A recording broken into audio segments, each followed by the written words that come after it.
Today on the Grow RDH podcast, we are talking all about trauma and how trauma can show up in the operatory and what you can do as a hygienist to help patients co-regulate their emotions. Stay tuned.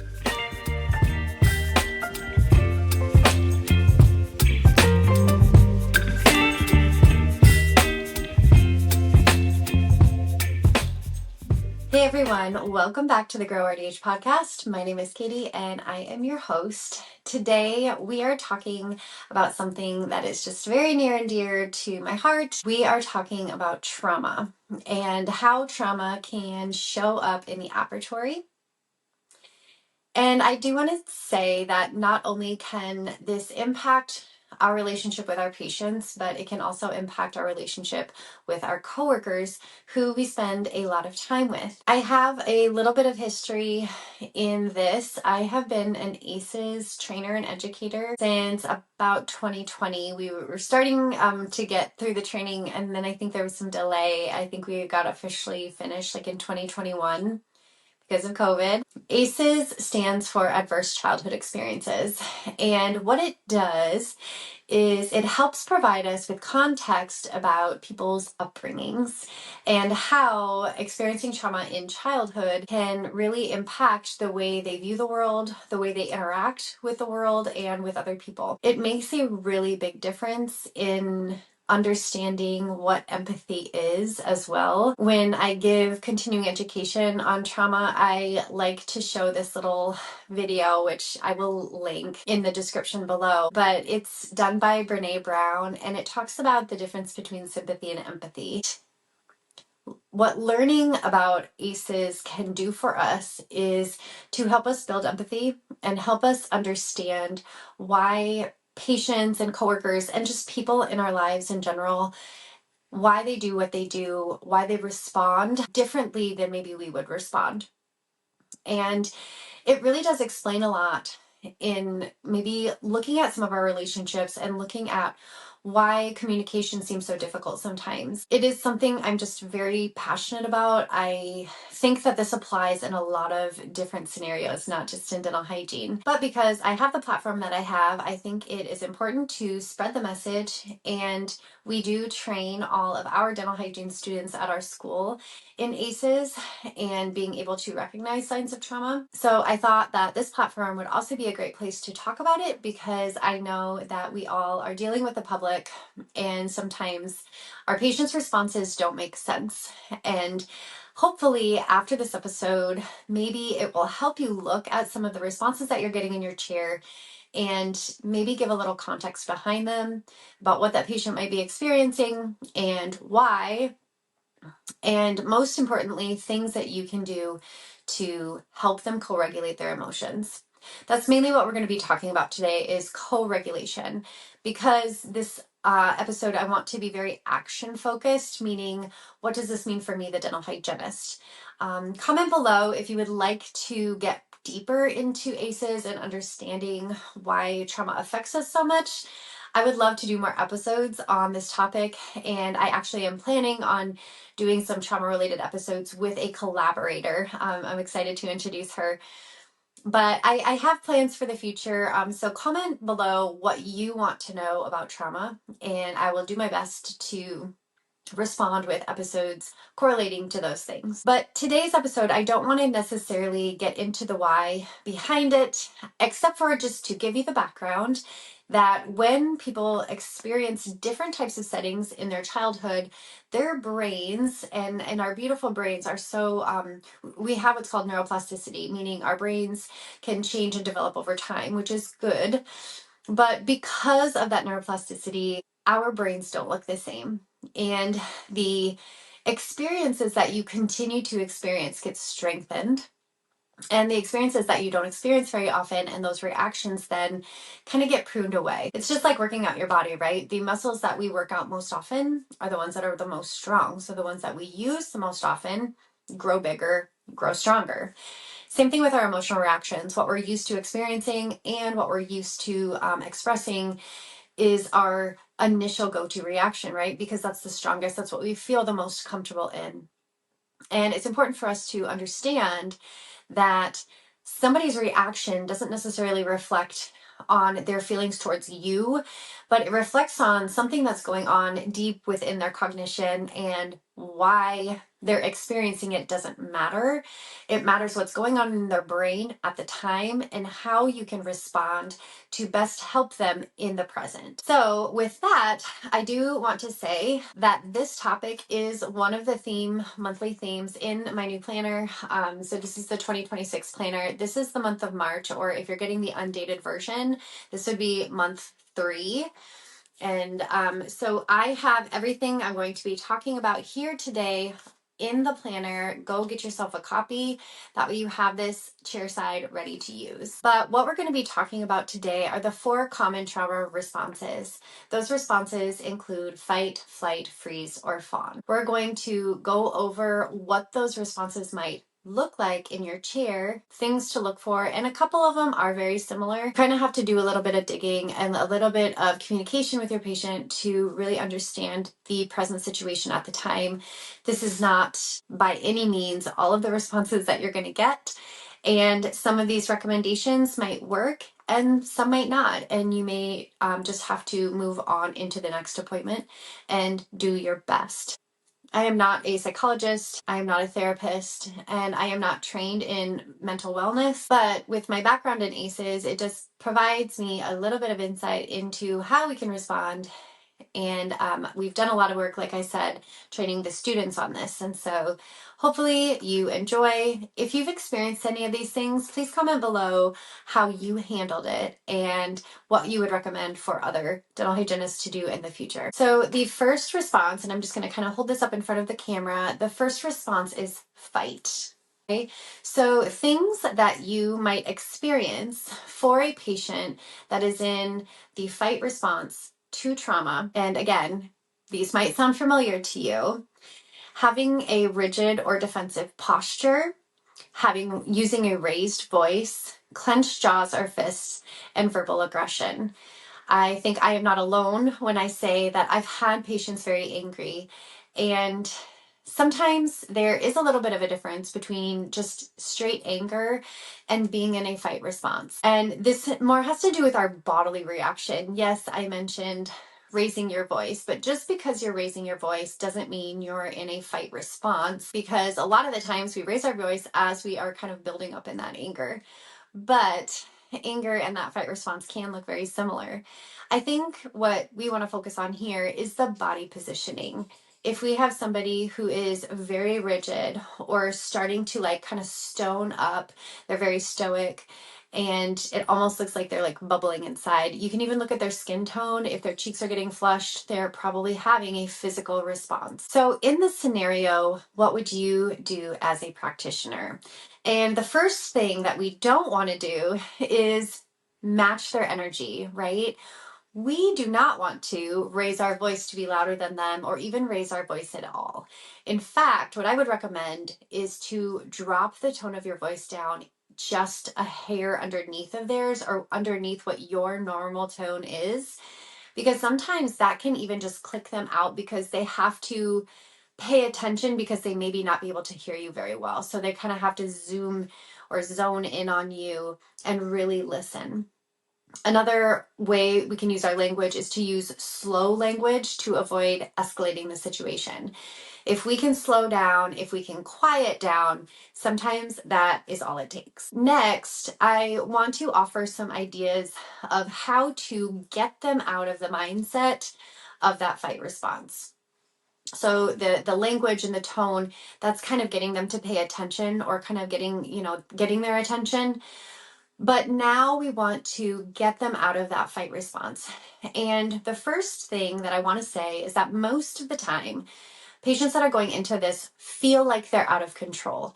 They don't have control over the situation, and their body is trying to control it themselves. So one thing you can do is offer them simple choices. This seems self-explanatory, but even offering them, hey, would you like to take a break, or would you like a glass of water? Something that's letting them pick something or letting them feel more in control of the situation can really give them a sense of calm, and it might be able to calm them down to the point where now they're going back into their rational brain. I always think of that Adam Sandler movie when he's talking about the alligator and the medulla oblongata, right? That primal lizard brain of us just going into that fight mode. We want to trick their brain to go back into their rational cognitive brain where they can make better decisions. And so if we can give them a couple simple choices and simple options to feel like they're in control, that can sometimes bring them back to their rational brain. Finally, my last recommendation for somebody in fight mode is to model behavior that you want them to show. This means having a really relaxed physical stance. If you were standing, maybe you would sit down. Maybe you cross your legs. Maybe you just really focus on relaxing your shoulders, slackening your facial structures to show them calm. Another thing is to slow down your breathing and breathe loudly. Similar to like when you're trying to get your kid to calm down and you ask them to take deep breaths, but you don't have to be patronizing about it. Sometimes if you just calm down your own breath and try to breathe slowly, it will that's modeling to them, and then they will start to match your energy. So all of those things can help a patient come out of that fight response and back into rational thinking. Next, we're going to talk about the flight response. Flight response is the opposite of fight, and when we probably first learned about these things, like it was like, oh, are you in fight or flight, right? So those are the two main ones that we really talk about a lot. Flight is somebody who is trying to get away. So they want to avoid the situation at all costs. They are having a trauma response, and their learned behavior is that they want to remove themselves from the situation. In the dental operatory, they don't have that option, right? I mean, they do. They probably could get up and leave, but they're in a controlled situation, which they can't control. And so they probably feel like they can't leave. But here are some signs that they might be in flight mode. They may be attempting to leave, so actually getting up and leaving, but also being very fidgety, darting eyes that are looking all over, like looking for the nearest exit, having really rapid speech or ramping up their conversation or talking, or they're asking a lot of questions, and shallow breathing, almost like hyperventilating. Like you can tell their body is getting them ready to take off. Whether or not they will, I doubt they will, but these are signs that they could be in flight mode. These are signs that their body is having a trauma response, and their body is telling them to be hypervigilant and to look for an exit and to somehow control the situation by getting out of it. So here are a couple of ideas that you as an operatory, that you as a clinician can use if you feel like somebody's body is really having that physical reaction of amping up, maybe some adrenaline happening, they might be in flight mode. These are some things that you can do. The first one that you want to do is verbally reassure them that they are safe. Tell them that you recognize the signs. Say, I noticed that you might be having a response right now. There's some changes in your body language, and I'm worried that you are getting really nervous or you're having some anxiety. I just want you to know that you are safe here, and if we need to take a break, we can. That also goes back to giving them options, right? Giving them options is going to be an option at every single one of these steps, but giving them an option versus in fight mode, you want to feel like they have autonomy or control. Here, you want them to feel that way, but in a sense that they can stop, or things can stop if they want it to stop.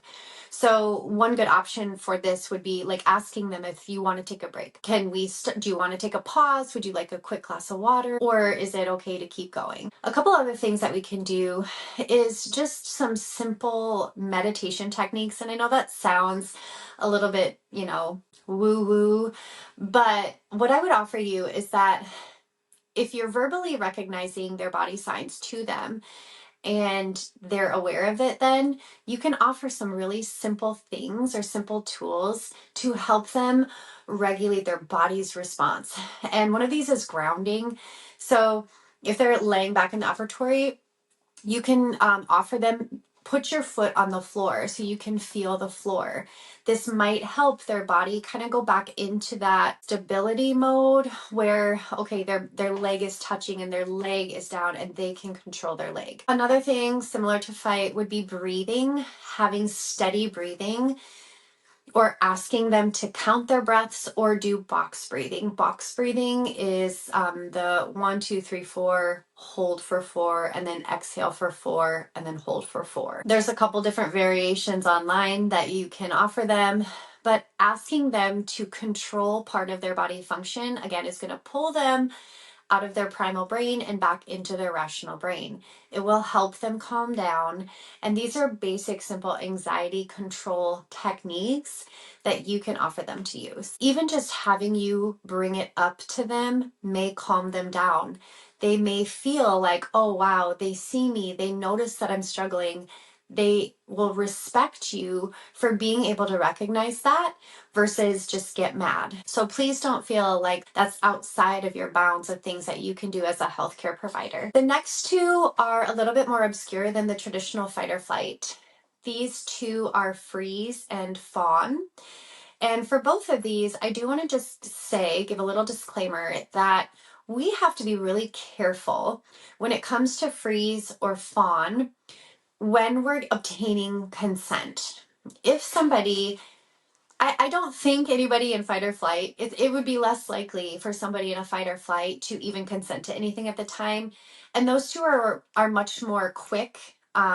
They're fast, but then they're also fast to come out of it, meaning they can come back into their rational brain. It seems a little bit faster in my experience. But for freeze and fawn, one, they're a little bit trickier to identify because it's less of the body response and it's more of the internal response. But because it's hard to identify, they may be in that state during consent, and it would be so hard to, I guess, prove this, but we don't want anybody to consent when they're in a trauma response. So we have to be very careful when we're entering into some sort of consent relationship to make sure that our patients are really in their rational brains when they're consenting. So the first one I'll talk about is freeze. Sometimes this is difficult again to see because it's not necessarily as much of a body response. It may be that their body's freezing, but they're like freezing up, not freezing cold. But if they're in your dental operatory and they're just laying back there, that's hard to notice, right? Because they're not making a whole lot of movements anyway. So it may be hard. It's not like rigid fighting mad.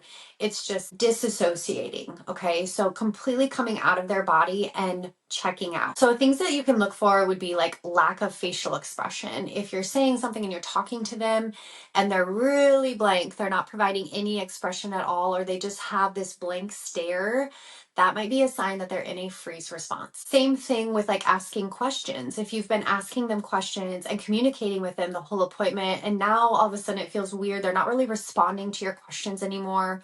Or if they are, they're very cold responses, like one-word answers. That also could be a sign that they're in that freeze mode. So just looking for those things, looking for stillness, stiffness, looking for anything that might indicate that.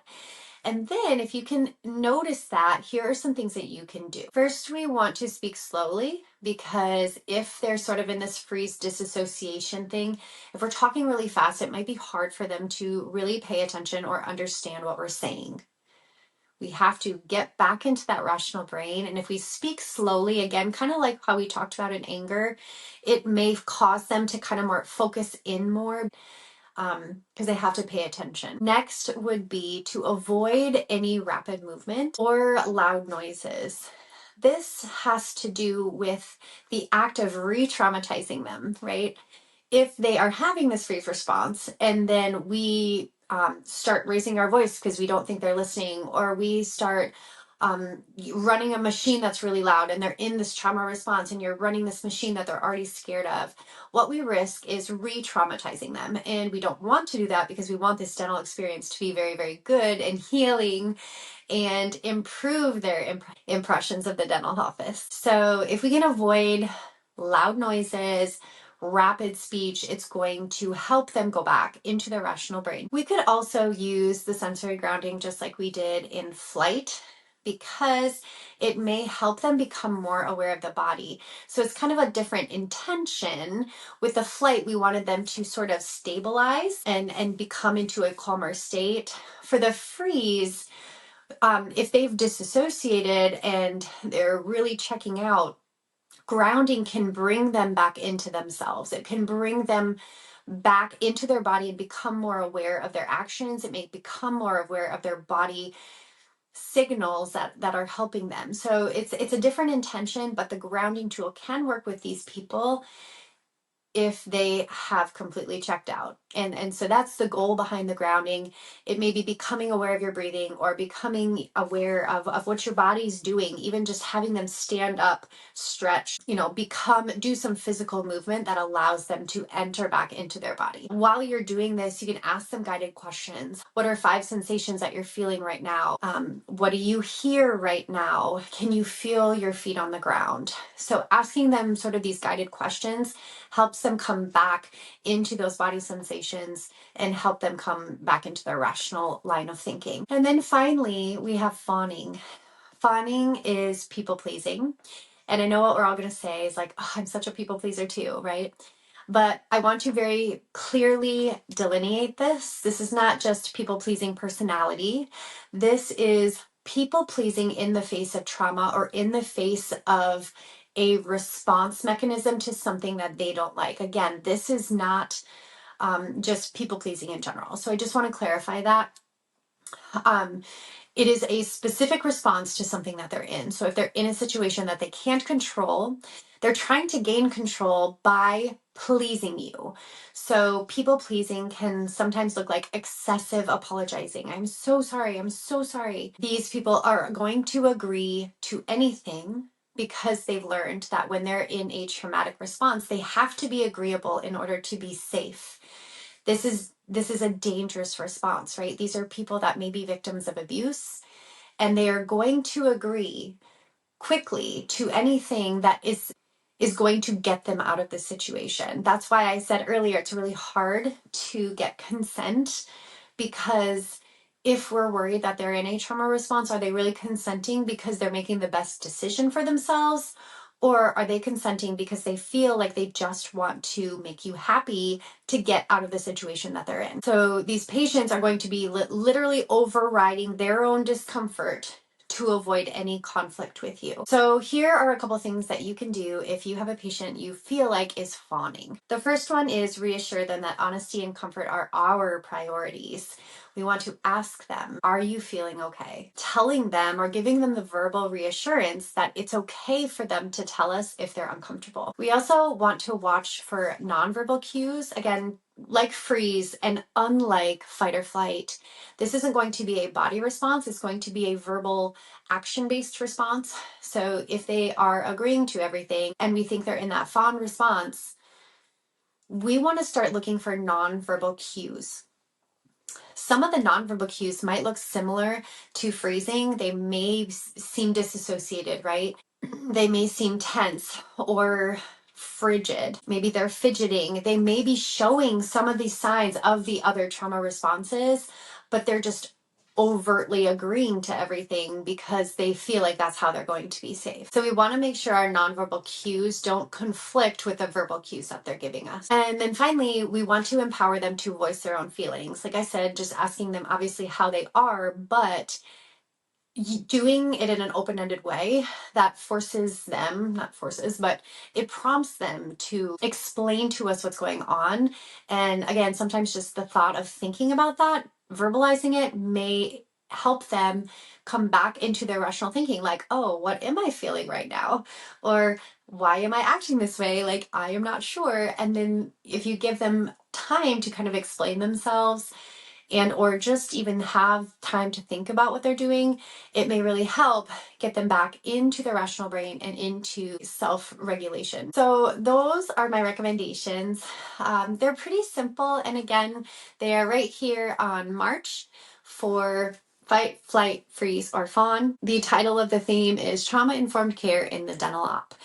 And comment down below if you've experienced any of these things, how you handled it, and what recommendations you would make for other practitioners that are in that scenario. If you liked this content, please like, share, subscribe, share with a dental bestie that you think would value this content. I appreciate your support. You can get my planner at my Etsy page, linked below, and look forward to a lot of trauma-informed care type of content coming up. We have a couple different topics that we're going to touch on: adverse childhood experiences and how our childhoods can really grow us up into adults that act certain ways. It's not 100% dental related, but it is something that I believe all dental practitioners should know and be aware of, because we are in community that has children in it, right? Whether that be the town that you live in, it's the dental office that you work in. If we can help individuals, not just children, but individuals, learn how to regulate their own emotions by being really good co-regulators. That's our focus, right? We want to co-regulate with our patients. We want to be a source of good, healthy co-regulation for all of emotions that they might feel in the dental operatory, because it's just one more chance to practice good emotional regulation. That's why I feel so strongly that every dental practitioner should be well versed in trauma-informed care. With that, I will see you next Friday with a brand new episode. See you then.